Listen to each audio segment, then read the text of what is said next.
Another day, another basketball stories na naman ang pagkikwentuhan natin.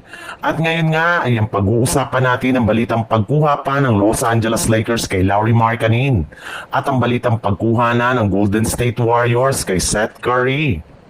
Ayon nga sa ibinulgar ng isang NBA insider, posible pa rin nga daw na makagawa ang Lakers ng trade sa mga susunod na linggo, lalo pat tuloy na tuloy pa rin daw ang pagkuha ng Los Angeles Lakers sa kanilang mga target sa trade.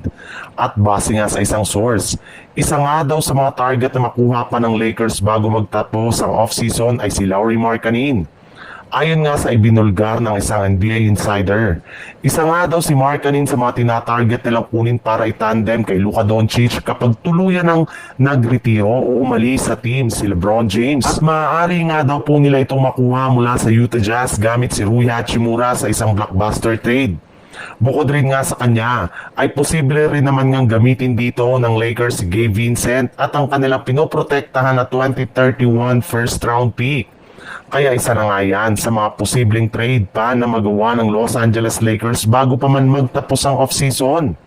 Sa ibang balita naman, simula nga nang gumalaw na kahapon sa unang pagkakataon ngayong off-season ng front office ng Golden State Warriors sa pagkuha nila kay Tavion Kinsey, ay marami na nga sa kanilang mga fans ang na-excite dahil isang magandang senyalis nga ito na magsusunod-sunod na ang pagkuha nila ng mga bagong manlalaro sa free agency market.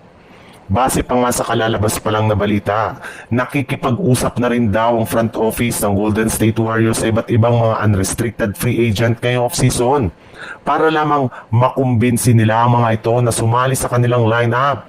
At una na nga sa kanilang listahan ay ang kapatid ni Stephen Curry na si Seth Curry. Magkasama rin naman nga daw po ang dalawan na mag-ensayo buong off-season. Kaya magiging madali nga para sa Golden State Warriors na kunin ito sa free agency. Meron na rin naman nga silang nakahanda para sa kanya na bakanting pwesto at isang veteran minimum contract.